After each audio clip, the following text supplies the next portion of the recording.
Capital Sonoro. Capital Político.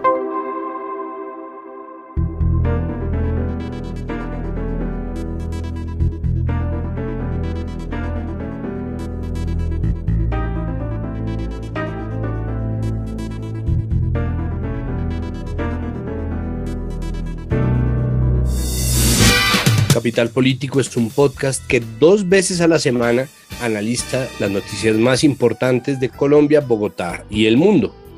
Yo soy Santiago Rivas y este es nuestro temario para este episodio. Vamos a empezar hablando sobre Paz Total. Juan Pablo Conto nos trae 2 entrevistas para tratar de develar qué está pasando en términos de esta ley que ya fue aprobada por el Congreso de la Paz Total y las implicaciones que tiene, conectadas además con la entrega de muchas hectáreas de tierra a campesinos en el departamento de Córdoba, uno de los departamentos con la historia más complicada de este país y en donde, en palabras del mismo presidente Gustavo Petro, empezó la reforma agraria del gobierno del cambio. Después vamos a hablar sobre reformas fallidas del gobierno del cambio. Vamos a hablar sobre pensiones, porque en el trámite de la reforma tributaria que cursa en este momento por el Congreso de la República, se cayó el impuesto a las megapensiones. Queremos saber qué quiere decir eso y por supuesto les tenemos un experto en el tema. Después vamos a hablar sobre el dólar, el coco de estos tiempos, porque el dólar hoy martes 1 de noviembre, que estamos grabando este episodio de podcast, sobrepasó la línea de los 5,000 pesos. No sé si terminó o no en los 5,000 pesos, pero ahí estuvo. Eso fue por supuesto tendencia y esto pues genera mucho ruido, mucha zozobra y queremos saber qué oportunidades hay, qué es lo que está ocurriendo con esto del dólar a 5,000. Y vamos a terminar hablando sobre Brasil, también una tierra de grandes oportunidades en donde se vivió el que sin ningún tipo de vergüenza voy a declarar un triunfo para la humanidad porque Lula da Silva le ganó a Jair Bolsonaro. Cualquier lugar en donde pierda Bolsonaro es una victoria para la humanidad. Empecemos.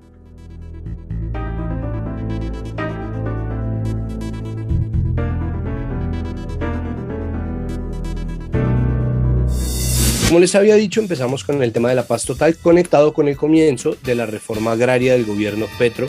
Y para esto Juan Pablo Conto nos trae 2 entrevistas muy interesantes. Juan Pablo, adelante. Santiago, vamos ahora con la llamada Paz Total, dado que la semana pasada tuvo lugar la aprobación en el Senado y la Cámara de Representantes de la prórroga y modificación de la Ley 418.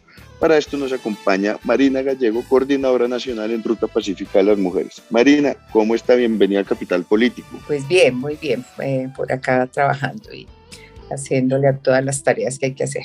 ¿Cuáles son esos elementos fundamentales para entender la paz total de Petro? Esto empieza pues por algo que él también trabajó en campaña y es que lograr consolidar la paz en Colombia. Si bien se hizo la negociación con las FARC por parte del gobierno del expresidente Santos, aún hay que trabajar esa implementación porque la implementación, aunque ha avanzado, tiene retrasos importantes que sin esos acuerdos cumplidos o avanzados, digámoslo, porque el cumplimiento pues puede ir hasta el 2035, hablando de algunas partes del acuerdo, otros hasta el 2030, 32 y en general pues tiene, digamos, unos años para poder desarrollarlo.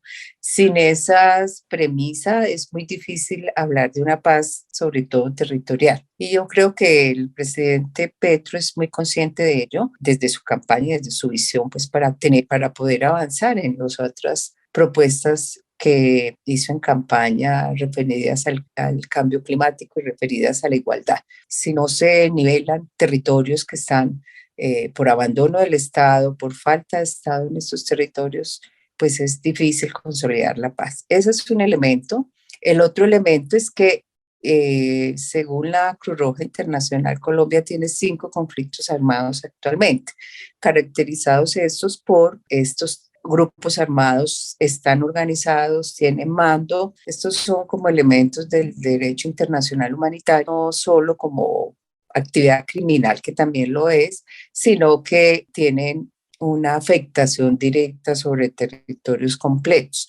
Y esto hace pues que el presidente en este momento plantee la necesidad de tener una política de acogimiento, sometimiento, creo que quedó acogimiento a la justicia. Experiencia en este tipo de negociaciones ha habido. Entonces hay una propuesta para trabajar con estos grupos al acogimiento y la otra es con un grupo que aún no ha negociado y que se plantea como una organización de tipo con reivindicaciones sociales y políticas, aunque tenga también algunos nexos con actividades ilegales, no se puede caracterizar de la misma manera el ELN, que nació en 1965 y pues ha tenido unas reivindicaciones de tipo político contra el Estado y frente a la pobreza, a la desigualdad y a otra cantidad de reivindicaciones políticas y sociales que ellos tengan con estos grupos que tienen es una actividad criminal específicamente frente al narcotráfico y su control territorial está referido a ello. Digamos que esa es el marco de esta negociación. Igualmente, pues con las disidencias, ¿no? Quedaron unas disidencias que no negociaron con las FARC, que no se acogieron a la negociación con las FARC, y estas disidencias de la segunda Marquetalia que habrá que ver, pues finalmente cómo se desarrollará o qué tipo de negociación se puede hacer con ellos. Marina, desde su quehacer, ¿cómo se está recibiendo o percibiendo esta idea de la paz total con los grupos poblacionales con los que usted trabaja o ha trabajado? Para las mujeres es agobiante porque sigue habiendo un control territorial que controla sus vidas, sus cuerpos y sus familias y sus comunidades. Siguen expresando violencias sexuales, por supuesto, donde hay grupos armados. Las mujeres estamos con mayor vulnerabilidad a que estos hechos ocurran y que seamos pues como botines para ellos de alguna manera, sea porque lo tengan como política o sea porque se vaya dando espontáneamente, dada pues esta cultura de masculinidades guerreras y patriarcales que tiene la guerra. Entonces, esto también afecta pues como las agendas que las mujeres tienen en cuanto a salud, educación, a sus gestiones de autonomía económica, de autonomía física, de violencias contra las mujeres y de muchas veces tener que someterse, porque esas son formas de sometimiento, a que estos grupos sean los que regulen la vida y resuelvan entre comillas, los problemas de convivencia, ¿sí? Que le corresponde al Estado. Así que las afectaciones son graves. Por ello, las mujeres estamos de acuerdo en que haya una negociación con los distintos grupos. Ojalá se activen todas estas violencias. Al menos sabemos que pues, la criminalidad siempre existen en las sociedades, cualquier tipo de sociedad. En todo lugar, la prórroga y modificación de la ley 418, algo pues que se hace en los distintos gobiernos, luego de ser aprobada en las dos corporaciones del legislativo, ¿qué le falta o cuál es el siguiente paso en el trámite? Pues yo creo que entra control constitucional, si no estoy mal, previo a la firma pues por parte del presidente. Y ya, eso en términos jurídicos, y ya puede el gobierno tener las condiciones legales para llamar a estos grupos pues, de sometimiento, que es como donde está aún algunas inquietudes y problemas, y también con las disidencias, especialmente las de la nueva Marquetalia. ¿Qué otras políticas o aspectos se deben tramitar o deben lograr el gobierno para lograr consolidar la paz total como una política de Estado que, como lo ha manifestado, iría incluso más allá de este periodo, pues, de este gobierno?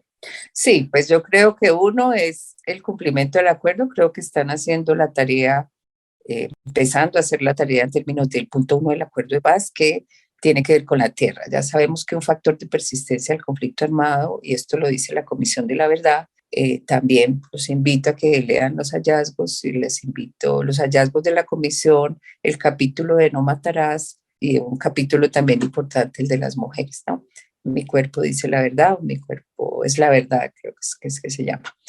Entonces, como decíamos, la tierra es un elemento de persistencia del conflicto armado, y creo que el gobierno, con lo que acaba de hacer con Fadegan, todos estos acuerdos, ojalá en la medida de lo posible no se vuelvan adversariales. Quiero decir, pues, que entonces todo esto no sea un acuerdo político, sino que tenga que hacerse con otras medidas, pues me parece que esto vamos por buen camino. Y por supuesto, pues toda una reforma, esa reforma agraria que no solamente asigna tierra a la gente que no tiene, a los campesinos y campesinas que no tienen, sino también a los que tienen tierra insuficiente o improductiva, ¿no? Porque eso también es lo que dice el acuerdo, pues tengan acceso a tierra pero para cultivar, por supuesto.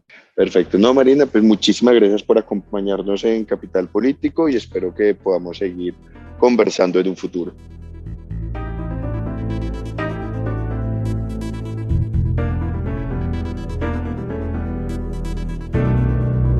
Para seguir complementando un poco este tema de la paz total, vamos a hablar con Arnovi Zapata Martínez, representante legal de la Asociación Nacional de Zonas de Reserva Campesina ANZORC. Con Arnovi vamos a hablar como de dos temas. Por un lado, la carta que escribió Mancuso al presidente Gustavo Petro a propósito pues, de esta paz total de la que venimos hablando, y en segunda instancia sobre la entrega de tierra a 50 familias campesinas de Montería por parte del gobierno.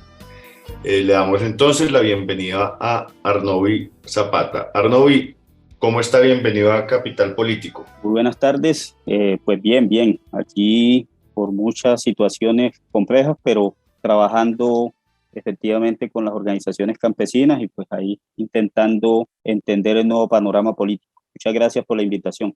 Arnovi, arranquemos por lo que decíamos, para qué podemos interpretar o qué podemos analizar de esta carta que recibe el gobierno de Gustavo Petro por parte de Mancuso, donde además hace referencia puntualmente al departamento de Córdoba. Bueno, yo creo que con el tema de la carta que envía Mancuso después de una alusión que hace el presidente Duque en el marco de la entrega de una finca en Montería, creo que es la respuesta precisamente a una invitación que ha estado haciendo Mancuso hace mucho tiempo de querer de alguna u otra manera buscar solución a su situación jurídica también. Creo que más allá de querer de alguna u otra manera vincularse a todo esto que ha propuesto el gobierno Petro de la paz total, creo que también hay una intención, hay una oportunidad allí y es una oportunidad de conocer realmente la verdad. Aquí en Córdoba y creo que en el resto del país se ha presentado una situación con el tema de Mancuso, por ejemplo,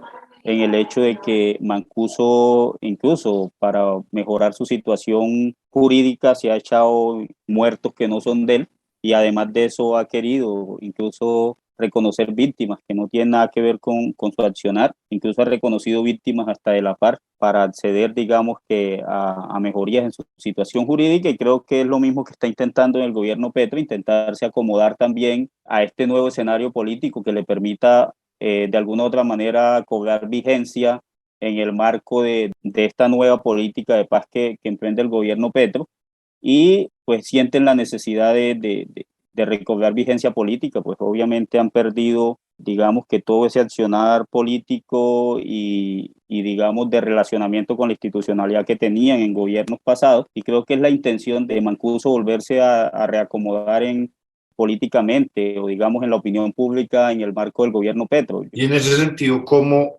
manejar esta intención? ¿Cuál sería como la posición también como desde las zonas de reserva campesina para dar tratamiento a estas informaciones o a esta gestión que está interesado en asumir Mancuso?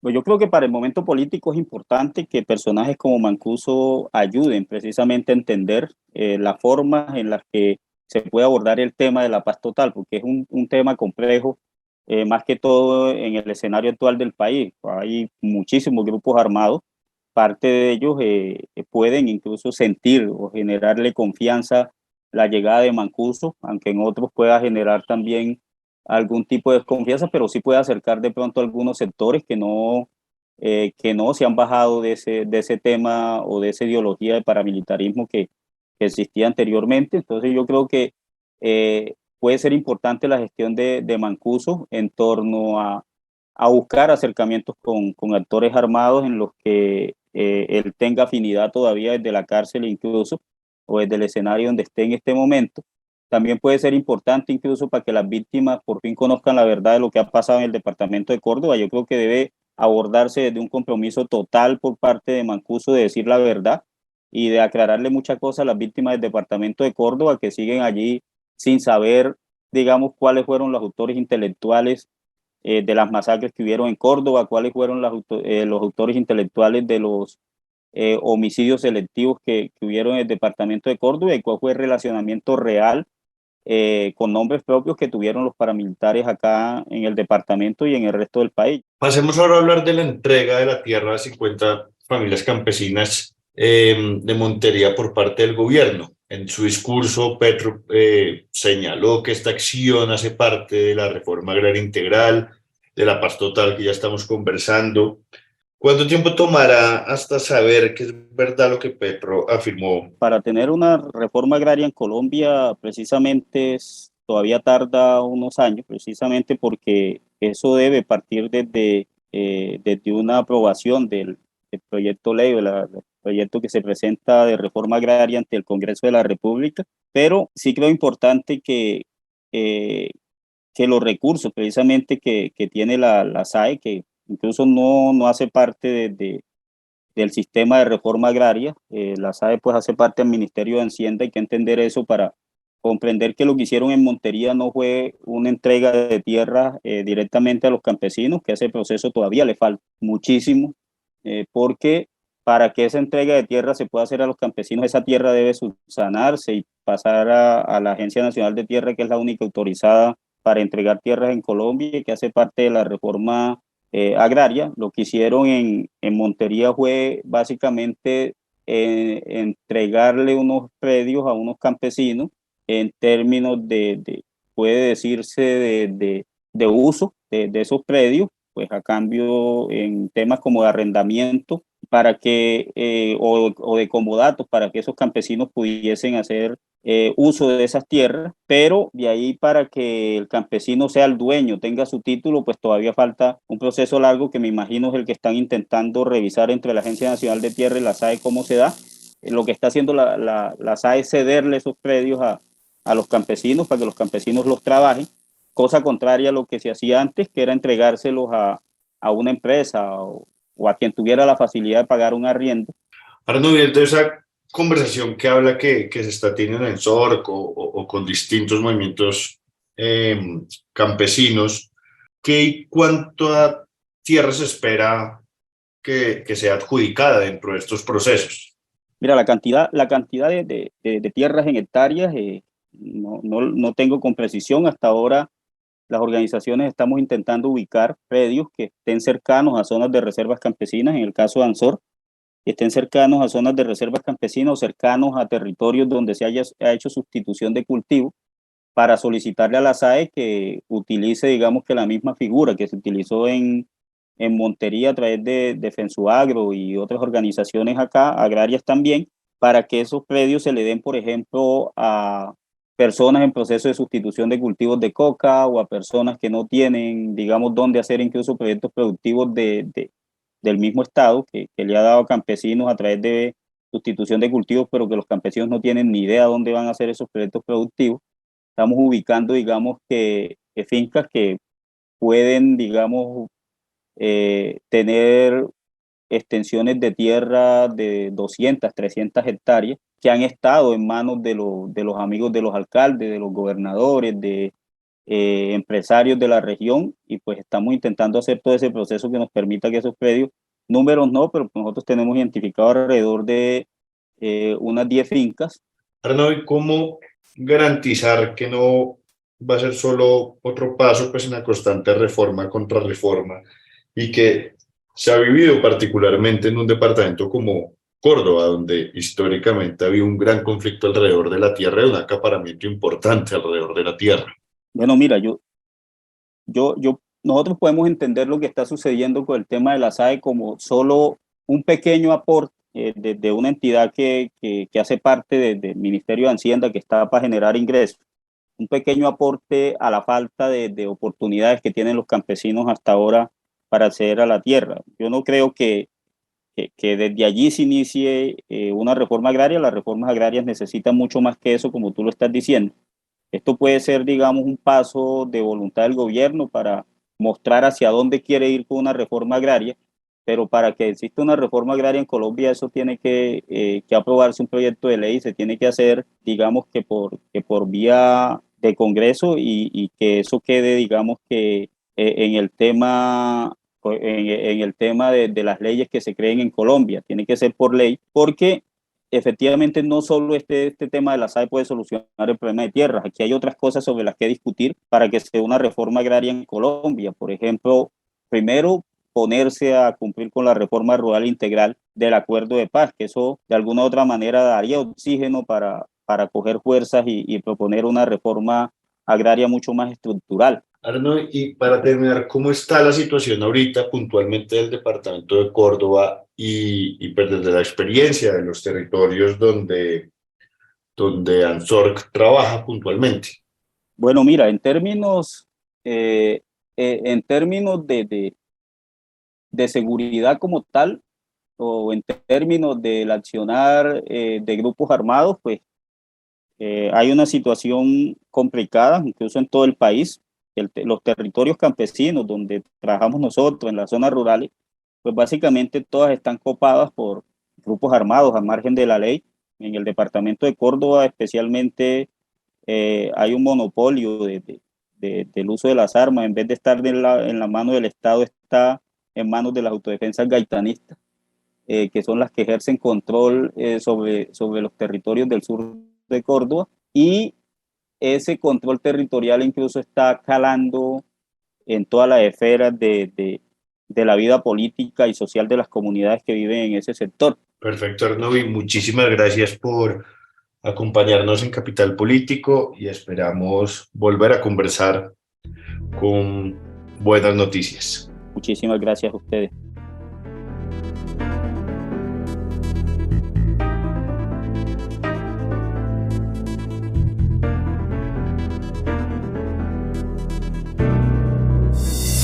Uno de los anuncios recientes con respecto a la reforma tributaria es el de quitar del articulado el impuesto que gravaba las megapensiones. Estos son pensiones por encima de los 10 millones de pesos.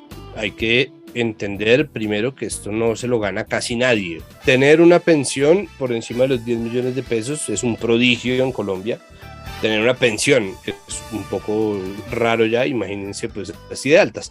El caso es que estas pensiones que iban a tener un impuesto terminaron por ser o terminaron exentas de esto, y nosotros queremos entender qué es lo que pasó, pero sobre todo las implicaciones de esto, que tanto miembros de las bancadas gobiernistas como Gustavo Bolívar, lo mismo que senadores de la oposición como Miguel Uribe Turbay decretaron o mostraron como un triunfo de quién. Bueno, para hablar sobre eso está con nosotros quien ya ha hablado en este podcast acerca de pensiones, el abogado experto en pensiones, investigador de la Universidad de Lovaina en Bélgica, Kevin Hartman. Kevin, bienvenido a Capital Político una vez más, muchísimas gracias. Hola Santiago, me alegra mucho volver, siempre. Bueno, lo primero es, explíqueme por qué hay gente de un lado y del otro diciendo que esto es un triunfo. Yo creo que hay que entender esa medida de no gravar las pensiones de más de 10 millones de pesos en un contexto político determinado.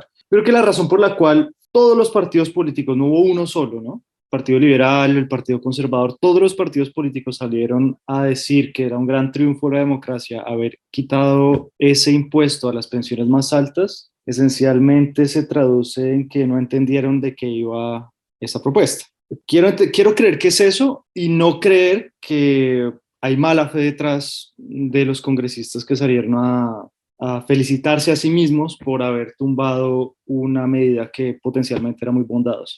Entonces creo que es simplemente que no entendieron de qué iba la medida, por qué la medida estaba justificada y cuáles eran las razones por las cuales en la reforma tributaria se incluyó ese potencial impuesto que ahora se hundió. Eso por un lado. Y por el otro lado está el contexto político. Esa medida fue muy discutida por dos personas. Apenas se propuso, fue muy discutida por dos personas. Por un lado estaba la Procuradora General de la Nación, Margarita Cabello Blanco, que la vemos como muy activa en los últimos el último mes, en las últimas 4 semanas aproximadamente, en medios de comunicación diciendo que esa medida de gravar a las pensiones era inconstitucional y que por tanto el Congreso de la República, de llegar a aprobar esa medida, pues estaría incurriendo en una inconstitucionalidad sobreviniente y por tanto eso se iba a caer en la Corte Constitucional. Entonces ella en todos los medios de comunicación, ¿no? Salió en entrevistas radiales, en entrevistas escritas, en columnas de opinión en periódicos de alcance nacional, a sustentar esa idea. Ahora bien, eso naturalmente fue rebatido en varias columnas, en 2 o 3 columnas de Rodrigo Pini, sobre la constitucionalidad de la medida. Yo también escribí otra columna adelantándome a esos argumentos hace un mes, justamente, y tratando de decir que pues evidentemente la medida era perfectamente constitucional si uno entendía la jurisprudencia de la Corte Constitucional. Entonces, ese contexto, la procuradora Margarita Cabello está en campaña por acabar con esa medida de los impuestos a las pensiones altas. Uno se pregunta por qué la Procuradora General de la Nación estaba tan activa. ¿Por qué la procuradora se pone en esas? Si ella está revisando el lado disciplinario de la gestión estatal. Exacto, y en primer lugar, pues yo creo que es porque, como lo hablábamos la vez pasada, la Procuraduría como que no tiene mucho sentido, y como la Contraloría, entonces se inventan funciones como para tratar de justificar su existencia. Entonces, aparentemente la señora tiene mucho tiempo libre y no hay muchas faltas disciplinarias que estudiar o tampoco hay muchas violaciones de derechos humanos en Colombia que perseguir. Entonces ella dice, bueno, más bien vamos a ponernos un mes entero en campaña para tratar de acabar con esta medida.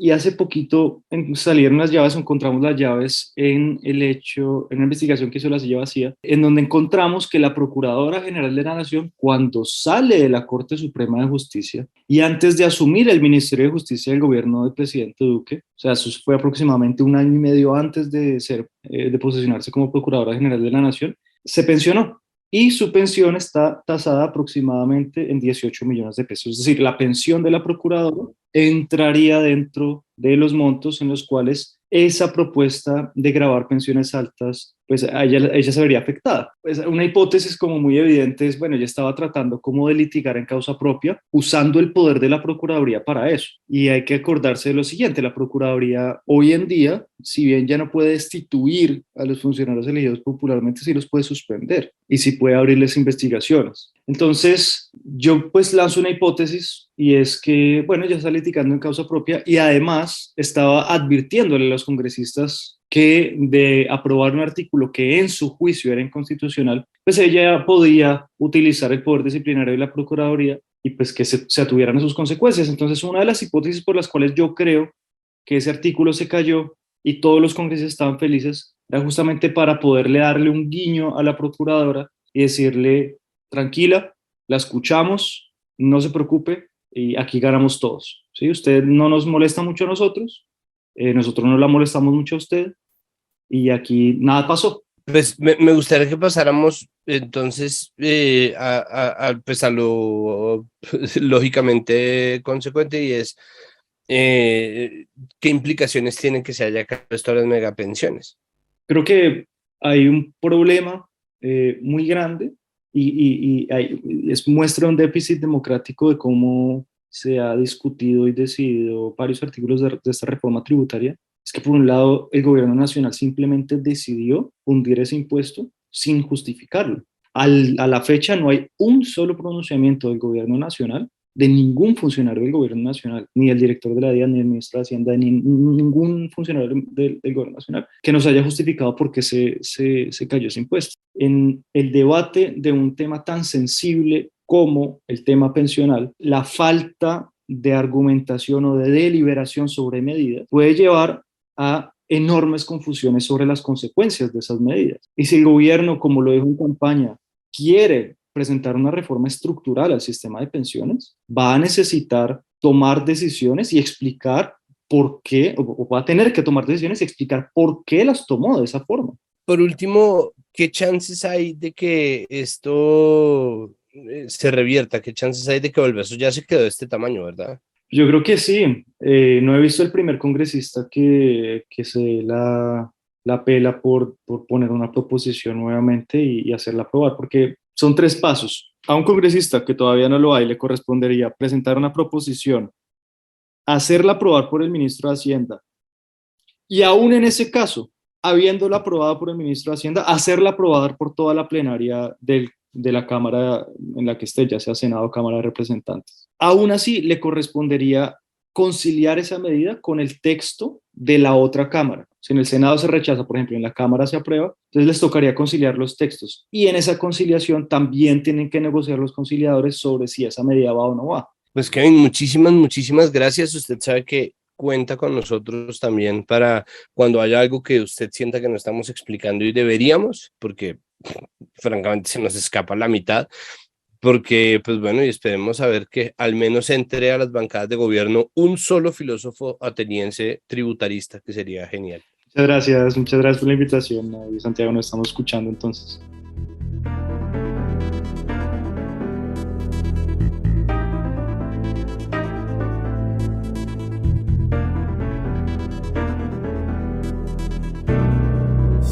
Hay un tema que tiene preocupado a todo el mundo, por supuesto eso nos incluye y es un asunto complicado, no solamente en Colombia, en muchos países del mundo, y es el precio del dólar.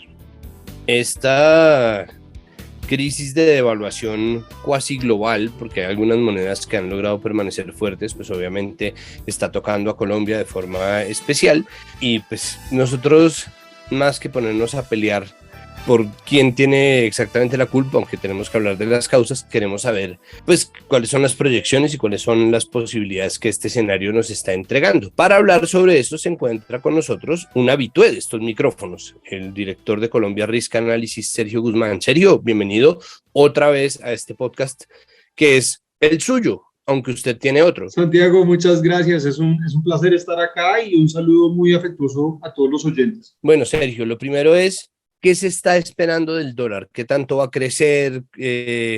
¿Cuánto de esto va a seguir, ¿no? Aumentando? ¿Qué tanto puede aguantarnos la pita? Pues para empezar a analizar eso tenemos que considerar que el dólar depende en realidad del interés que ponga la Reserva Federal de Estados Unidos. La Reserva Federal es el Banco de la República de los Estados Unidos, también es una junta monetaria independiente y fija los intereses que va a tener el Banco de la Reserva en Estados Unidos sobre los bonos del Tesoro gringo. Y la Reserva Federal tiene dos obligaciones. La primera es mantener la inflación baja y la segunda es mantener el empleo a un nivel muy alto, o sea, mantener la empleabilidad del país. Y en este momento la Reserva Federal y el director de la Reserva Federal están abocados a bajar y reducir la inflación que tiene ese país. Y la inflación que tiene ese país está ocurriendo por muchísimas razones: la disparada de los precios del petróleo, obviamente los precios de los alimentos, la crisis de los contenedores y también la expansión monetaria que hubo durante la pandemia del COVID-19, en donde pues el gobierno dio unos subsidios enormes a la gente. En este momento la inflación de Estados Unidos está llegando a niveles de 8% y por supuesto la Reserva Federal, cuando ve esto, busca subir la tasa de intervención del mercado, que es la tasa de interés, y eso hace que el mundo entero tenga que también subir las tasas de interés para mantener la relación de riesgo o la relación de valor de sus propias monedas. Hay una cosa ahí, Sergio, y es que, claro, muchos de los anuncios del gobierno Petro, algunos de los cuales además ya han empezado a echar para atrás, generan incertidumbre, y la incertidumbre, eso sí, de toda la vida, ha sido como una de las variables que determina el curso de las economías. ¿Cómo se sabe qué anuncio sí y qué anuncio no es malo? Pues mire, hay que dividir la pregunta en varias partes. La primera, la producción de hidrocarburos. Si bien nosotros vamos a tener una producción de hidrocarburos hacia el futuro, pase lo que pase, muchas de las empresas que producen petróleo, incluida Ecopetrol, están valoradas no solamente por su capacidad de producir hoy, sino por su capacidad de producir a futuro, ¿sí? Las reservas probadas con las que cuentan. Y si tienen reservas probadas, necesitan poder explorarlas y explotarlas y desarrollarlas. Entonces, cuando el gobierno sale con un anuncio de que van a eliminar los nuevos contratos, ojo, nuevos contratos de exploración y de producción, como lo dijo la viceministra Belisa Ruiz, pues ahí es cuando esa matemática empieza a descalabrarse. Súmele a eso que pues el parque automotor de Colombia depende casi enteramente de hidrocarburos para mantenerse, tanto ACPM, el diésel que manejan los camiones, como el combustible común y corriente que manejan los carros. Según tengo entendido. Pues claro, porque ¿ha visto cómo están de caros los carros eléctricos con la subida del dólar? Claro, claro, pero entonces si usted se pone a pensar, Colombia exporta crudo, pero importa gasolina. Entonces Colombia no es enteramente autosuficiente y no se autoabastece para abastecer su parque automotor de gasolina. Y la gasolina a nivel mundial está subiendo más con los anuncios del gobierno que va a empezar a bajar el subsidio que le da la gasolina a través del fondo para la estabilización de los precios del combustible, ¿cierto? Entonces, cuando Colombia dice vamos a exportar menos petróleo a futuro, pero vamos a seguir importando gasolina para el abastecimiento del parque automotor, pues entonces los inversionistas dicen, los números a largo plazo no me cuadran. Cuando el gobierno, si bien dice vamos a subir los impuestos a los individuos más ricos y tal, y dice vamos a recaudar 22 billones de pesos, pero el gobierno dice por otro lado, vamos a hacer una reforma agraria en donde vamos a gastar 60 billones de pesos, entonces los inversionistas dicen, no me cuadran, entonces empiezan a decir, mire, ¿vale la pena seguir comprando los bonos de Colombia o mejor me salgo de esta inversión de una vez? Y ahí es cuando se activa una cosa que se llama el mercado secundario. ¿Sí? El mercado secundario es cuando un inversionista en una mesa de dinero empieza a intercambiar los títulos valores que tiene de Colombia y dice, no, más bien se lo vendo un descuento porque yo ya no creo que ese gobierno me va a cumplir. Entonces lo que ha pasado es que esa plata cambia de manos y entra de los capitales, digamos, estables de largo plazo a unos capitales que tienen muchas más ganas de hacer negocio. Entonces Colombia empieza como en un juego, los bonos de Colombia empiezan como estar en un juego entre apostadores en Wall Street, que eso también tiene un efecto sobre la percepción de riesgo y la especulación de la moneda. ¿Qué hacer?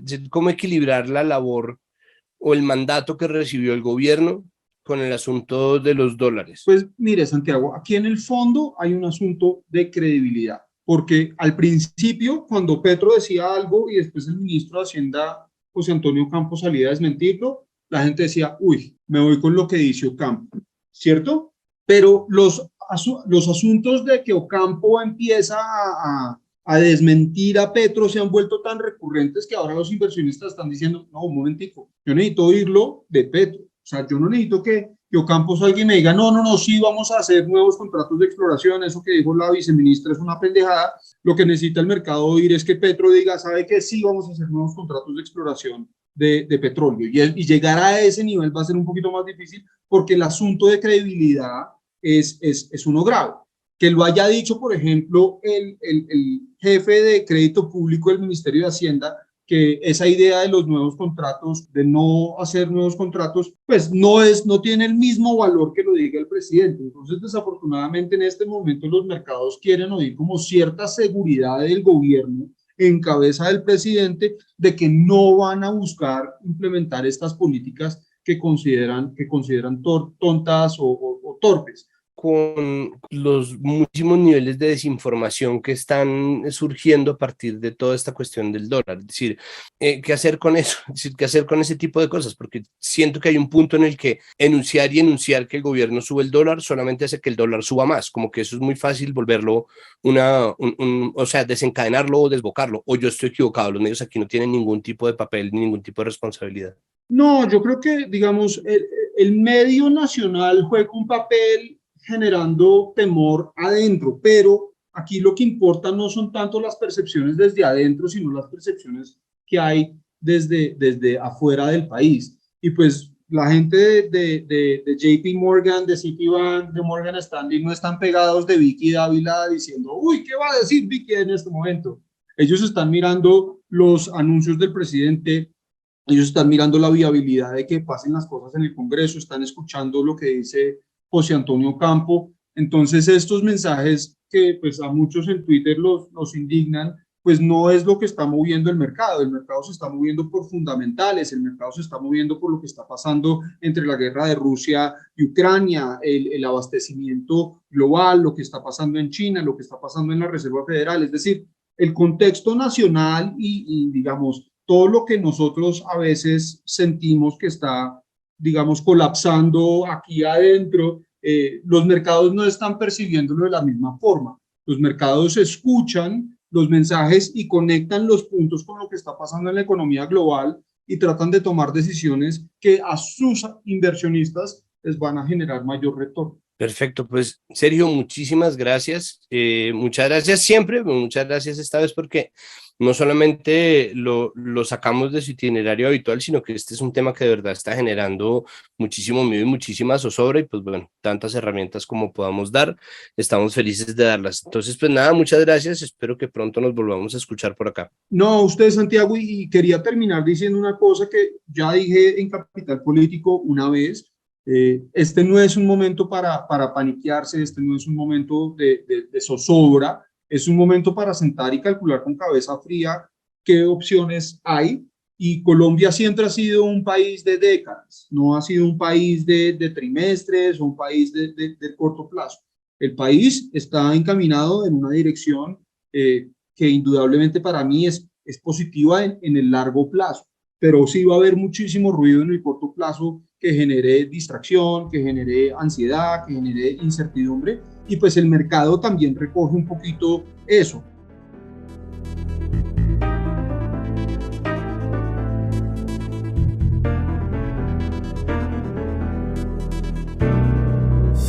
La nota internacional que domina las noticias esta semana fue el triunfo en las elecciones presidenciales de segunda vuelta en Brasil de Luiz Inácio Lula da Silva, que le ganó por un margen verdaderamente estrecho, no lo suficiente para para obligar reconteo, pero sí un margen estrecho a Jair Bolsonaro, actual presidente del Brasil. Este es un triunfo que que tenía todo el mundo en vilo, el planeta entero estaba mirando las elecciones, porque se estaba jugando, ni más ni menos, el futuro de la selva amazónica, entre muchas otras cosas. Lula ya anunció que se va a montar en el plan propuesto por el gobierno Petro, pero dijo también que no se iba a montar tanto o de la misma manera sugiriendo que eso fuera. Pero nosotros, independientemente de lo que vaya a pasar, porque por ahora todo son palabras, el presidente sigue siendo Bolsonaro, Lula no se ha posesionado, pero las cosas igual se siente un fresquito. Queremos hablar sobre las implicaciones inmediatas ambientales que tiene la elección de Lula da Silva como presidente del Brasil. Por eso se encuentra con nosotros el director de la Fundación para la Conservación y el Desarrollo Sostenible, Rodrigo Otero. Rodrigo, bienvenido a Capital Político. Muchísimas gracias por aceptar esta invitación. Santiago, muy buenas tardes y muchas gracias por esta invitación y un saludo para todos los que nos escuchan. Bueno, todo el mundo, toda la gente cuya opinión respeto, estaba respirando aliviada por el triunfo de Lula da Silva. Es cierto, hay razones para estar tranquilos porque haya ganado el PT en las elecciones de Brasil. Yo creo que es definitivamente un cambio muy importante, es un cambio significativo con respecto a lo que fue la política del último gobernante en Brasil, Jair Bolsonaro, por varias razones. La primera y la más estructural, porque definitivamente no coincide con esa política de expansión en el desarrollo de los agrocommodities o de los agronegocios en la región amazónica, que eso de facto era lo que tenía un proceso tan acelerado de reconversión de bosques en suelos agrícolas en la región amazónica brasilera. Lo segundo, porque esa expansión de los agrocommodities no se estaba dando solamente en suelo brasilero, sino también empresas brasileras, inversionistas brasileros, se estaban desplazando hacia otros países y en este caso lo que estaba sucediendo, por ejemplo, en Bolivia e inclusive en Colombia con el tema de las inversiones, es algo que seguramente tendrá que revisarse y cambiar. Lo tercero, el tema de la política energética. Yo creo que también hay un punto de inflexión en lo que ha sido esa política expansionista, del Brasil frente a su demanda energética, en particular es una demanda energética para la gran industria, otra vez del acero y de otros commodities que hay en la costa este, y que estaba diseñado a partir de la energía producida por procesos de represamiento, inclusive en los países del oeste amazónico. Y eso estaba trayendo consigo una serie de problemas estructurales en el funcionamiento de la cuenca. Cuarto, el otro tema crítico, y era esa política de expansión de la minería en el territorio amazónico, principalmente la minería más que de cualquier de los hidrocarburos. Y en ese sentido, Santiago, hay que señalar que ese es un tema que creció desmedidamente. Yo estuve revisando los datos del programa Map Biomas hace una semana que me mostraban en el Brasil cómo hoy por hoy la minería de los garipeiros y de toda esta legión y estas hordas de mineros ilegales que están por toda la región amazónica había crecido más de un 60% sobre el 30% que había sido el crecimiento de la minería formal. Y ese proceso también, al igual que el de los agrocommodities, Santiago, se estaba expresando en países como Bolivia, Perú y Colombia, y parte de Venezuela. De hecho, pues ustedes vieron lo que pasó en Colombia hace un par de semanas cuando hubo unos operativos que intervinieron una serie de dragas brasileras en gran cantidad, por decenas, que estaban operando aquí en territorio colombiano. Ahí hay 4 grandes aspectos de cosas que van a cambiar. Y seguramente se vienen unos temas importantes también, ya no solo de coordinación, sino por ejemplo de sinergia en el tema de la bioeconomía, es decir, buscar efectivamente a partir de la biodiversidad un uso económico con el bosque en pie de la Amazonia. Segundo, pues de una negociación en bloque de países amazónicos frente al tema de la reducción de emisiones y de los pagos por servicios ambientales de parte de los países contaminantes. Y obviamente también tendrán que hacerlo, y ya lo han manifestado, hacer acuerdos para el trabajo sobre el fortalecimiento de los pueblos indígenas amazónicos, que siguen siendo hoy por hoy el mayor seguro para el mantenimiento de los bosques en pie. ¿Cuál va a ser el mayor reto que tenga esta coordinación Petro-Lula? Si se parece o si parece a primera vista que son dos personas que están tan de acuerdo, ¿en dónde podría estar ahí el talón de Aquiles? El talón de Aquiles. Bueno, o los talones, porque de pronto es una rodilla o un fémur completo, pero... Sí, Santiago, a ver, hoy por hoy tenemos un panorama de crimen transnacional extremadamente enraizado en esa frontera colombo-brasilera. Eso es un gran talón de Aquiles y eso va a tener que incluir, de hecho, yo creo, pues es mi posición personal, yo sugiero, y lo he planteado así públicamente, que en la política de paz del gobierno colombiano se debe incluir necesariamente a todos los países fronterizos, porque el tema de las operaciones armadas de diferentes tipos de grupos hoy por hoy se encuentran en toda la región e incluyen no solamente aspectos de narcotráfico, sino narcotráfico, minería, madera, tráfico de personas, drogas, entre otros grandes negocios de criminalidad. Entonces, ahí yo veo un tema que es bastante sensible, que tiene que ver, pues, obviamente, con temas ambientales, de derechos humanos, pero de seguridad nacional también, y obviamente de paz. Ese me parece que es un tema, digámoslo, de la órbita regional, de los más importantes. Y el segundo, que es más macro, es un poco, creo yo, el frente común para hacer un proceso de negociación diferente frente a los aportes de los países contaminantes de CO2 frente a las posibilidades de reducción. Fíjese que los dos presidentes coinciden en la reducción cero de la deforestación y en ese sentido su margen de negociación va a ser muchísimo más alto. Y creo que hacia allá sería el enorme reto. ¿Y por qué es un enorme reto? Hombre, porque eso también implica una serie de decisiones políticas en los dos países.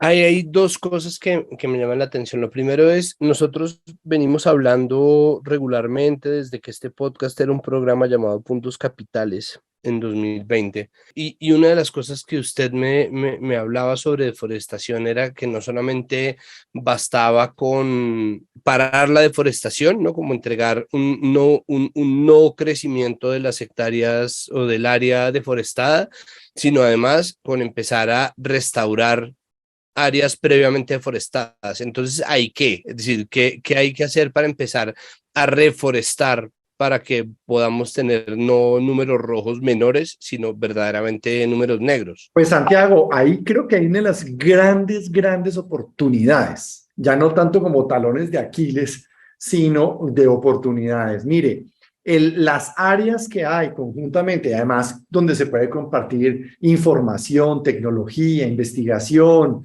recursos, una cantidad de cosas que se podrían hacer de manera sinérgica, es la creación de un gran corredor de restauración de la cuenca amazónica. Y eso necesita recursos, ¿sí? Que puede haber, digamos, una negociación internacional. 2, una decisión política para que esas tierras vayan a quedar efectivamente en bosques restaurados. 3, es una incorporación de la fuerza laboral, de la mano de obra y de los derechos de las comunidades locales. Y 4, frente a un escenario en donde cada hectárea que empiece a acumular carbono, biodiversidad y agua va a ser cada vez más valiosa. En ese sentido, yo veo una oportunidad gigante. Escucho pues de ambos presidentes que lo tienen en mente, que efectivamente no solamente van a jalarle a la disminución de esa deforestación pura y dura, sino que tienen en mente un poco poner en el escenario, y por eso hablábamos de la negociación mundial, de los aportes de otros países, para inclusive financiar de largo plazo la restauración, Santiago. Y yo creo que ahí Petro cogió una ventaja interesante. Yo nunca había escuchado, y me place poderosamente haber sido testigo de eso, que un presidente dijera, ok, esto es un programa a 20 años. No me importa que yo en 4 tenga que entregarle pero quiero dejarle al país un plan a 20 años de restauración cofinanciada por el Estado. Creo que es en este momento, si se llega a concretar la idea que tiene este gobierno, que es compleja obviamente, pero si se llega a concretar ese fondo de 20 años con recursos públicos, Santiago, eso dispararía una posibilidad enorme, que casi no veo en ningún otro país en la cuenca, de recibir una cofinanciación similar también a ese nivel, a esos años, y con un componente en donde el tema de la restauración sea súper fuerte, ¿ya? Entonces, fíjese cómo, por un lado, es una decisión política, es una decisión financiera de país, pero al mismo tiempo jala con una posibilidad enorme de ir hacia la restauración. Y eso no es solamente para quitarle CO2 al planeta, sino también para recuperar nuestras áreas, Santiago, que como usted lo recuerda, nosotros aquí nos estamos jugando también en nuestra seguridad climática como país. Estamos hablando específicamente que las áreas de restauración las que nos pueden estar haciendo el quiebre en que haya disminución o no de los niveles de pluviosidad y de evapotranspiración entre el piedemonte y la región andina. O sea, son palabras mayores. Entonces, si ese proceso de restauración no se financia y no se decide ya, podemos, digámoslo, tristemente, y como está pasando en otras partes del mundo, porque tanto en función de la vulnerabilidad por eventos extremos, sea de sequías, sea de inundaciones y lluvias, si no tenemos restauración ahí, vamos a sufrir. Y no se sufre solo en el área amazónica, sino a nivel de país. La otra cuestión que se plantea es que la transición energética no es posible si no existe una minería constante, ¿no? Los defensores de la transición energética, que poco parece una transición energética, lo que dicen es que si uno quiere detener la exploración de hidrocarburos, tiene entonces que incentivar la de cobre, por ejemplo, la de cobalto, la de metales que tienen que ver ahí qué, porque mucho de eso también va a pasar con las áreas y sobre todo con territorios protegidos transnacionales en donde hay poblaciones indígenas, donde empiezan a cruzarse todas estas vainas. Ahí qué va a pasar con la coordinación Petro-Lula, sobre todo porque tanto Petro como Lula parecen tener unas necesidades muy grandes de seguridades en términos de minerales. Yo creo, Santiago, que hay que diferenciar. La primera, que es súper compleja, es la del oro, ¿no? Pues que además está directamente relacionada con los ríos. Exactamente. Entonces, digámoslo que ahí la gran decisión seguramente va a tener que ser sobre la intervención en la minería informal y, digámoslo, depredadora que hay hoy sobre los ríos. Que, carajo, pues voy a ponerlo desde una perspectiva también, poniéndome en los zapatos de los otros. Esa minería, entre otras cosas, existe, Santiago, porque hay cientos de miles de personas que tienen unas condiciones de pobreza y de vulnerabilidad gigantescas. Las condiciones de trabajo de esta gente que trabaja, de esas personas que trabajan en minería ilegal, son brutales. Estar metido debajo del agua, con un agua donde no se ve nada, durante 8 horas chupando una manguera de un compresor, eso es inhumano, literalmente. Y hay gente que lo hace porque sencillamente a la avidez, ¿cierto? Y la falta de otro tipo de oportunidades lo hace hacerlo, así sepa que en 5 años va a morir por complicaciones de salud. Y ahí para adelante puede tocarlo con cualquiera, los que están manipulando el mercurio, cualquiera de ellos, todos están expuestos a unas condiciones muy complejas. Entonces, ahí hay un tema que tocar y es por qué en las áreas de más rica biodiversidad del planeta tenemos a la gente con menos condiciones de salubridad, energía y alimentación, por ejemplo. Eso es un tema, entonces, pero suponiendo que se pudiera llegar a eso, tiene que haber también una decisión formal y es de plano, y eso va a pasar con la coca también. Esos dos tipos de negocios hoy por hoy pueden ser los grandes movilizadores de la destrucción amazónica. Y no se ve una solución, digamos, en términos de mercado internacional, a menos de que se cambien las reglas de juego. Y en ese sentido, eso es otra negociación de gran calado. ¿Por qué, Santiago? Porque es que usted sigue viendo que hay compra internacional de oro y todos los temas de trazabilidad no han dado con el chiste.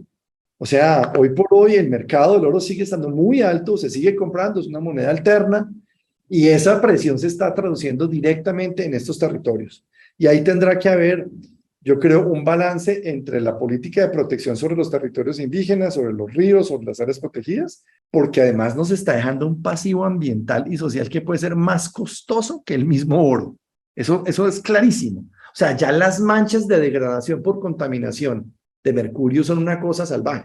Cosa diferente, siento yo, que puede ser una intervención focalizada, estratégica y con estándares que los hay. O sea, también hay que hablar de eso, Santiago. No toda minería tiene que ser hecha a los berracazos. Hay estándares internacionales, hay modelos de intervención, no todos tienen que ser con movimientos de población, todo tiene que ser con accesos terrestres, no todo tiene que ser con remoción de cobertura forestal, ¿cierto?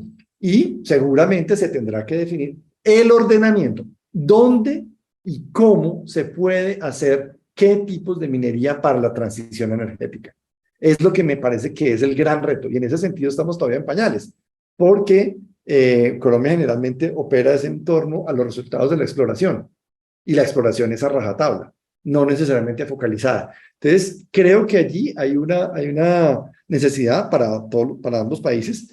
Pues le dejo nomás un tema aquí con el del coltán. Acuérdese que entre Colombia y probablemente Brasil, pero sobre todo Colombia, están uno de los depósitos más importantes del mundo en coltán, y eso tiene que ver con transición y con el tema de comunicaciones que obviamente va a estar siendo impactada porque hay muchos intereses internacionales en esos grandes yacimientos. Y nosotros seguir entonces funcionando solamente como proveedores de materias primas y no pensando en esa transición nacional, me parece que, digámoslo, habría que repensarlo. Sí, incluso la experiencia de Lula, pues, dentro del PT, pues, está precisamente ligado a esos entornos. Pues bueno, entonces, en resumen, estamos por ahora contentos. Estamos por ahora muy contentos, ¿sí? Pero esto hay que concretarlo en acciones conjuntas inmediatas. Yo aspiro que, por ejemplo, ahorita en la COP, haya un espacio para mandarse señales mutuas de cómo vamos a hacer eso. Segundo, espero que el canciller Leiva públicamente ya, digamos, exponga un poco cuál va a ser esa estrategia de articulación fronteriza, que es fundamental, como se le decía, ahí no puede quedar un hueco de gobernabilidad por nada del mundo. Tercero, que hay un espacio de ciencia, tecnología y medio ambiente que está pulpito, estamos trabajándole. Imagínense hacer una estrategia conjunta de deforestación de deforestación cero en la Amazonia y de restauración para negociación conjunta. Eso rompería los esquemas por completo de lo que ha sido la historia amazónica.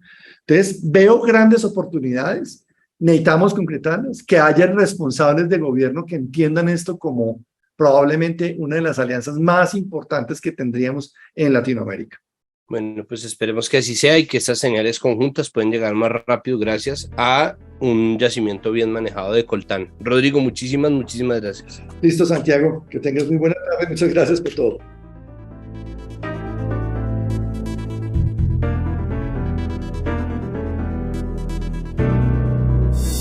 Y hasta aquí este episodio de Capital Político. Recuerden, por favor, que todo lo que ocurre en Capital Sonoro que es mucho. Pasa gracias al trabajo arduo de nuestra productora María Alejandra Cuestas, de nuestro periodista Juan Pablo Conto y de nuestro editor Cian Bernardo González. Recuerden también que esto es comunicación pública, es decir, este podcast no necesita financiación. Si estaban pensando en hacerlo, si de verdad estarían dispuestos a financiarnos a nosotros como un proyecto, utilicen esa plata en financiar un proyecto independiente que harto lo necesita.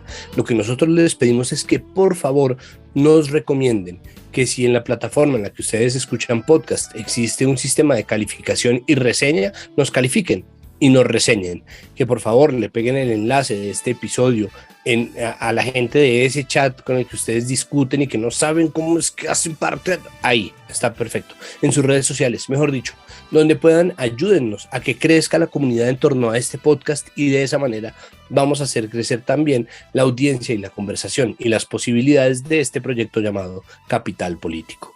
Nos oímos en unos días con nuestro episodio de fin de semana. Capital Sonoro.